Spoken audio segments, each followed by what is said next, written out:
Hola, buen día Virginia, buen día a toda la audiencia. Bueno, acá en esta mañana movilizada con todos los temas de actualidad que nos afectan a las mujeres, ¿no? Totalmente, Roxana, te llamamos justamente para eso. No sé si estás informada de todo lo que pasó con Nicole en General Roca. Es un tema que ayer comentábamos en los estudios, que nos impactó mucho y bueno, queríamos hablar con vos si tenías algún tipo de información y bueno, después adentrarnos un poco más qué hacer en estos casos.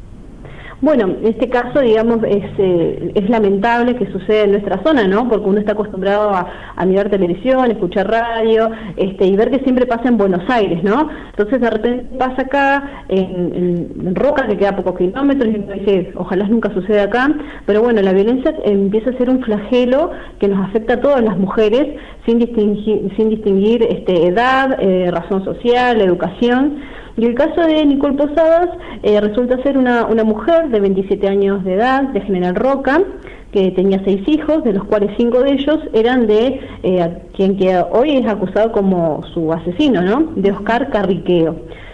Sus hijos iban, el mayor de 10 años y el más chiquito de meses, ¿no? Haciendo algunos cálculos, uno dice, bueno, esta mujer empezó a tener hijos a los 17 años y estuvo durante 10 años casi siempre embarazada, nunca estuvo ni siquiera un año sin estar embarazada de este mismo hombre. Entonces no solo hablamos del flagelo de la violencia, no es que lo analizamos solo, sino con un montón de otros factores, la pobreza, el acceso a la salud, a la educación, y bueno, y lamentablemente termina también en ocasiones afectadas por el consumo, ¿no? Entonces, y termina esta mujer víctima de un femicidio. También se habla de que en concurso real con una tentativa de acceso carnal, ¿sí? Previo a darle fin a la vida de esta mujer, pero no es una víctima más, sino que también tenemos 6 niños que se quedan sin su mamá. Entonces no es solo un hecho, también tenemos 6 niños que se quedan sin su mamá y que el grupo familiar que tienen es el grupo familiar del papá asesino, ¿no? Entonces, digamos, hablamos de un gran complejo que hoy afecta a toda la sociedad y que no hay recursos para abarcar estos temas, donde vemos una vez más la desidia y el desamparo del Estado. Totalmente, Nicole había hecho las denuncias, se decía que la pareja en este caso la obligó a retirarlas, pero ¿qué pasa ahí? ¿Cómo acompaña el Estado en caso de que, en este caso, el violento quiera que retires la denuncia para, bueno, no estar afectado, ¿no? Claro, que no lo estén controlando. Bueno, un poco esto de información general para la población. Nosotros tenemos exposición y denuncia, ¿sí? Lo que había hecho Nicole habían sido denuncias. Por una cuestión de secreto de sumario no podemos acceder a esa denuncia o saber dónde la habían realizado, pero probablemente las haya hecho en una comisaría, ¿sí? De General Roca. Desde que se hace la denuncia, siempre se analizan las condiciones de riesgo e inmediatamente hay un plazo de 24 horas donde esa denuncia en formato papel llega a los juzgados, pero inmediatamente por correo electrónico, es decir que ya se van adelantando al juez de familia de turno. Y allí se disponen medidas, en virtud del riesgo que la mujer haya comentado en la comisaría hacer la denuncia. Y con ello se establecen las medidas cautelares, prohibición de acercamiento, exclusión del hogar, en otros casos también tenemos el botón antipánico, que ahora a continuación lo voy a explicar. ¿Qué sucede? En el medio, entre que yo voy a hacer la denuncia, me junté con un amigo, un familiar, o me crucé con los familiares de mi agresor, me convencen y me dicen, no hagas lío, siempre lo mismo, él va a cambiar, ¿no? Promesas de cambio y demás, anda a levantar la denuncia. Técnicamente no existe el acto procesal de levantar la denuncia, algo que es muy popular. Lo que se hace en estos casos es concurrir, por ejemplo, a un abogado de la matrícula y uno dice, no, me arrepentí, qué sé yo, nos desconocimos ese día y quiero levantar la denuncia. Ahora para levantar la denuncia, que es decir, me arrepentí lo que fuera, los juzgados están siendo muy cautelosos y si bien dan lugar al levantamiento de las medidas, piden que las partes hagan algún tratamiento psicoterapéutico, no de profesionales particulares, sino de salud pública, o seguimientos, o entrevistas particulares, para ver que realmente la persona desea realizar, digamos, cuál es el contexto en el cual la persona dice, voy a denunciar y a los 15 minutos digo, quiero levantar la denuncia. Pensemos que yo me acerqué a una comisaría, no es que uno dice, che, voy a tomar un helado, voy a comprarme una taza de cigarrillo y paso por la comisaría a hacer una denuncia. No suceden así las cosas. Para una mujer o una persona víctima de violencia, ir hasta la comisaría es todo un trámite, es todo un camino que me llevó hasta ir ahí. Entonces después, con un lapso inferior, decidir levantar la denuncia, llama la atención. Es decir, advierto más, la situación de querer levantar una denuncia, advierto que hay más riesgo todavía, porque hay alguien que la está diciendo, hay alguien que le está diciendo, sé que estoy haciendo mal esto y quiero que no ser visto con el ojo de la justicia. Bien, y no sabemos entonces qué pasó con Nicole, si alguien le hizo alguna entrevista, si le dijeron que se acerque a hacer un estudio psicoterapeuta, como decís. Claro. No sabemos qué pasó. No sabemos qué pasó, digamos, esto por un poco por mi experiencia y trabajar en estas cuestiones, probablemente haya hecho la denuncia, la hayan llamado por teléfono, según se decía en la época de pandemia o no, o la hayan citado en una entrevista con el equipo interdisciplinario, puede ser que no haya ido, o cuando haya ido, más allá que estaba sometida a violencia, tal vez en esos días se estaban llevando bien, ¿no? Con el papá de sus hijos, y ella dijo, no, en realidad me arrepentí, fue un momento que le encontré un mensaje y demás, no sé qué, entonces bueno, no se advirtió el riesgo y por eso se levantó la denuncia, ¿no? Pero digamos, había riesgo de donde se vea, y este caso sale a la luz porque, bueno, termina con su vida, pero ¿cuántas otras, Nicole, tenemos, no? Que están ahí vulnerables frente a estas situaciones, ¿no? Y este era un caso extremo, o sea, analizándolo, poca edad, o sea, menos de 30 años, mucha cantidad de hijos, llamaba la atención que fuera con el mismo papá, sin trabajo, ¿no? Tampoco tenía posibilidad de trabajar, pensemos que tenía un bebé y a los pocos meses ya estaba embarazada de otro, ¿sí? Hoy yo antes de la nota me preparaba y sacaba cuentas y nunca estuvo más de 6 meses sin estar embarazada, ¿no? Entonces, o estaba amamantando o estaba embarazada. Entonces esa mujer no tiene posibilidad de prosperar si siempre estoy embarazada, no puedo trabajar, no tengo vínculo con mis compañeros de trabajo y demás. Que todos estos son factores que hacen que la mujer se empodere, como decimos hoy en día. Totalmente. Bueno, me ibas a explicar la diferencia entre denunciar y la exposición. Contame para qué se utiliza en cada caso y qué le conviene, ¿no?, a una mujer que está viviendo violencia de género. Se me corta un cachito de la comunicación, pero creo que me preguntás por el botón antipánico y todo ese tipo de cosas. La diferencia entre denuncia y exposición. Bien. Bueno, la diferencia está en que yo voy a la comisaría, ¿no?, y digo, quiero contar algo, ¿no? Es una exposición. La exposición, yo voy y cuento algo que puede ser cierto o no, y yo lo que hago es dejar una constancia. Eso es lo que yo hago, ¿sí? La policía redacta el papel, lo guarda en una carpeta y yo me llevo un papel. ¿Tiene trascendencia legal? No, no tiene trascendencia legal. A veces sucede que tenemos personas que dicen, estoy cansado de ir a la comisaría, ya fui 10 denuncias, y yo les miro y son 10 exposiciones.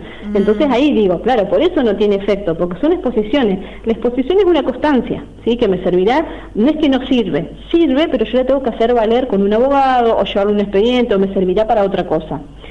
No voy a obtener una medida cautelar, provisión de acercamiento, las famosas perimetrales, todo ese tipo de cosas, si yo no hago una denuncia. La denuncia es totalmente distinto, yo narro una serie de hechos, tampoco me van a preguntar si es cierto o no, ¿no es cierto? Si yo digo, bueno, mi marido o mi pareja me hostiga psicológicamente, no es que me dicen, y traiga testigos. Y no, probablemente la violencia doméstica es adentro de la casa, no hay testigos, ¿no? ¿Y pruebas te piden? No, tampoco piden pruebas, yo voy y denuncio. Es tal el entrenamiento que tienen las policías que trabajan en la comisaría de la familia, por ejemplo, que uno advierte inmediatamente cuando hay alguna situación que no concuerda con la realidad. Pero son muy pocos casos los que uno dice voy a denunciar y no era cierto. No es que uno llega y hace la denuncia, sino que uno tiene una entrevista, una charla previa y inmediatamente uno advierte si hay algún hecho que no es real, ¿no? Generalmente son reales. Entonces no la denuncia tiene pruebas ni testigos. Tiene un proceso, digamos, legal, penal, la denuncia, o sea, se trabaja después de denunciar. Sí, por un lado tenemos la denuncia, si es estrictamente 30-40, lo que comúnmente llamamos de violencia familiar, que también nosotros en Río Negro la ampliamos a violencia hacia los niños y también violencia hacia los adultos mayores y personas con discapacidad, que es un dato importante. Inmediatamente interviene el juzgado de familia con el equipo interdisciplinario. Pero si de esos hechos de violencia se desprende también una causa penal, ahí también se abre una causa penal. Mira, te doy 2 ejemplos donde en uno se desprende la cuestión penal y en uno sí y en otro no. Yo puedo ir a denunciar que hace rato vengo mal con mi pareja, que me hostiga, me dice tonta, gorda, inútil, buena para nada, la verdad que el tema no da para más, le dije que se fuera de mi casa y no se quiere ir, ¿sí? Entonces, bueno, yo quiero una exclusión del hogar, ¿sí? Ya no da más esto. No aguanto más, empecé a tener gastritis, se me cae el pelo, listo, hice una denuncia, 30-40, no da lugar a la penal. Ahora, si yo hago una denuncia, cuento esto mismo y digo, no, y aparte ayer, nada, agarró, me zamarrió, me dio 2 o 3 sopapos, me caí, mira, tengo un moretón. ahí sí, porque hay una lesión ahí. Entonces van a llamar inmediatamente al médico policial que está de guardia, constata la lesión y además de la 3040 va a prosperar una causa penal por lesiones, leves, grave o gravísima. O por ejemplo, te voy más al fondo de una violencia que a veces no se trata mucho, que es la violencia sexual, ¿no? Y uno cree que violencia sexual es que me obligaran a tener relaciones sexuales, ¿no? No, la violencia sexual también está vinculada al control de la natalidad, a la cantidad de hijos que quiero tener, a por ejemplo, el método anticonceptivo que quiero utilizar, a realizar tal o cual práctica sexual, consentida o no, vinculada a la pareja. Entonces puede ser que yo denuncie una 3040 donde hablemos todo el tiempo de violencia sexual, o por ejemplo mi marido quería tener relaciones sexuales y yo me encontraba en cuarentena, ¿no? Es como que por ahí algo muy crudo, ¿no? Pero esto es, digamos, lo que pasa, visibilizar esto, ¿no? Perfecto. Y es una 3040 por violencia sexual, pero no da lugar a la penal.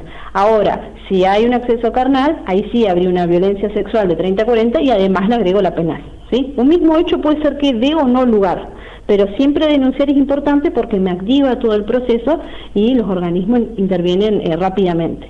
Acá en Villa Regina es muy rápido, ¿sí? Inclusive tal vez, dada la urgencia, no importa si es sábado o domingo, el horario que sea, siempre hay alguien de guardia. Inclusive a veces la propia jueza atiende el teléfono de guardia. Entonces eso es para destacar también en Villa Regina. Roxana, la pregunta mía es, ¿cuáles son los plazos entre que la persona víctima de violencia hace la denuncia y se consigue la separación, la medida cautelar para sacar a quien hace la agresión del hogar? Porque muchas veces se da esto, ¿no? Que hacen la denuncia pero siguen conviviendo porque no tienen otro lugar o la persona víctima no tiene dónde refugiarse. Exacto, depende del caso y lo que cuente la persona. Y hago también un pequeño, yo siempre me inclino más por las mujeres y hablo de mujer, pero también se aplica a los hombres. Y en el caso específico de la exclusión, del hogar, puede ser que depende de lo que cuente la persona, hoy te tomamos la denuncia y mañana a la mañana ya estamos haciendo la exclusión del hogar, o si no, según lo que cuente. La persona dice, mira, me vine escapando, no tengo dónde vivir, él se quedó ahí, está amotinado con los nenes, bueno, eso es inmediato, es una exclusión inmediata, según el caso. Generalmente se da de un día para otro, pero donde la persona dice, no tengo dónde vivir hoy en la noche, o dice, bueno, sí, hoy me quedo en la casa de mi prima, mañana ya me pedí en el trabajo y analizamos el tema, entonces puede ser que sea el otro día. Eso depende del caso, pero la guardia siempre está activada. Los últimos casos que ha habido acá en la zona, las exclusiones han sido inmediatas, porque se han producido en la madrugada. Y si son en el día, a la mañana se la denuncia y en la tarde, por ejemplo, le preguntamos, ¿a qué hora vuelve a trabajar? Y vuelve como a las 5. Bueno, 5 menos 10 ya va a estar el patrullero afuera para poder realizar el operativo, ¿no es cierto? Le preguntamos si tienen armas, le preguntamos cómo es la persona también, para ver si hay personal masculino o femenino, ¿no? Así que todo depende de lo que cuente la persona, pero cuando uno va y pide la exclusión, rara vez dicen que no, rara vez dice que no la jueza, generalmente dice que sí.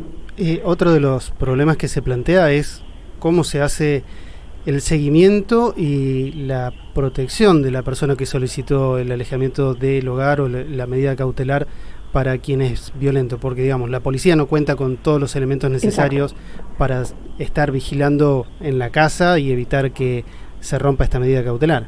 Exacto, porque bueno, esto, digamos, ahí hablamos de lo popular, la gente va, hace la denuncia y uno dice, mira, y todos no se han denunciado y ahora andan comprando junto de la mano en el supermercado. El seguimiento en realidad en un primer instancia se hace con el ETI, que significa Equipo Técnico Interdisciplinario, que son los profesionales del juzgado de familia, ¿sí? También es cierto que hay mucho trabajo. Entonces, desde el dictamiento de la medida cautelar, según las condiciones o las características de la persona, el seguimiento lo hace el ETI. Llaman mucho por teléfono, mandan mensajes, le ofrecen distintos canales de comunicación. También se articula mucho con otros organismos, por ejemplo, lo que se llama Consejo Local de Mujeres, ese tipo de cosas, que se llama el SAT, ahora acá en Villa Regina. Tenemos distintos organismos, hay niños del SENAF. Y después se hace también, en algunos casos, también se hace una especie de seguimiento invitándolas a las personas, o más bien casi obligándolas, diría, decirles cada 15 días o cada una semana, según el caso, traigan un certificado de que están asistiendo a un tratamiento psicoterapéutico. ¿Sí? Entonces esa es una manera de hacer un seguimiento, donde uno ve qué pasó acá, che. Hace un mes y no traes el certificado médico de que estabas con la terapia, bueno, los vamos a llamar de nuevo, ¿no? Bien. Ahora, en las últimas casos que he visto yo, se pide que sea de salud pública. Y me parece que es atinado por un lado, porque ¿qué pasa? Había algunos profesionales de la psicología que esto lo vio como un negocio, ¿no? De repente yo tengo a alguien que se me presenta y me dice, mira, mi mujer me denunció, o mi exnovio, lo que fuera, me denunció y me están pidiendo que cada 15 días lleve un certificado médico diciendo que estoy haciendo una terapia. Bueno, listo, ¿cuánto es? Tanto. Me cobraba, listo. Y ya está. Y yo cumplía con lo que me mandaba la ley. Y no había un verdadero abordaje para poder quitar estas conductas violentas de la persona. Entonces, porque era un privado, ¿no? Es como todo. Tenemos algunos profesionales comprometidos y otros no. Entonces ahora se pide que esos certificados donde uno dice que está haciendo el tratamiento sean expedidos por salud pública. En nuestro caso por el Servicio de Salud Mental del hospital. Que por un lado está genial, le da transparencia, porque uno es real, no puede andar llevando un certificado que no sea cierto, pero también es cierto que recargamos al sistema. No solo ellos tienen su trabajo, sino ahora también tenemos esto otro, ¿no? Si lo recargamos, creo que es por algo igualmente, Roxana, porque si hay muchos casos, claro, hay que tratarlos. Necesitamos más profesional, ¿no? Porque, por ejemplo, una persona necesita el turno y se lo dan de acá 15 días, entonces claro, no alcanza a conseguir el certificado. Pero bueno, viene a darle transparencia y recarga el sistema. Necesitaríamos más profesionales en el área de salud para que esté destinado solo a estos casos, ¿no? Roxana, tengo acá un caso de un oyente bastante crudo. A lo que va es que, según lo que puedo leer, que la persona que bueno, ejerció violencia, digamos, rompió con la medida cautelar, con la perimetral. Sí. ¿Qué pasa en ese caso? Bueno, en estos casos así. Cuando yo hablo de la medida cautelar o la perimetral, estoy haciendo alusión. Las medidas cautelares, hago un pequeño repaso. Tienen dos elementos, ¿sí? Distancia y tiempo. Distancia, 100 metros, 200, 500, ¿sí? A veces algunas medidas cautelares en la rapidez y demás salen por planilla. Entonces generalmente te dan 500 metros. Imagínate si viviéramos en Chinchillales o en Godoy. Uno tiene que estar en una punta y el otro en la otra punta, ¿no? Porque la gente vive más cerca.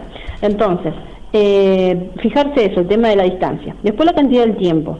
El tiempo puede ser 30, 60, 90, 120... Y ustedes dirán, ¿por qué a veces le dan 30 días que no se puede acercar y a veces 90 días?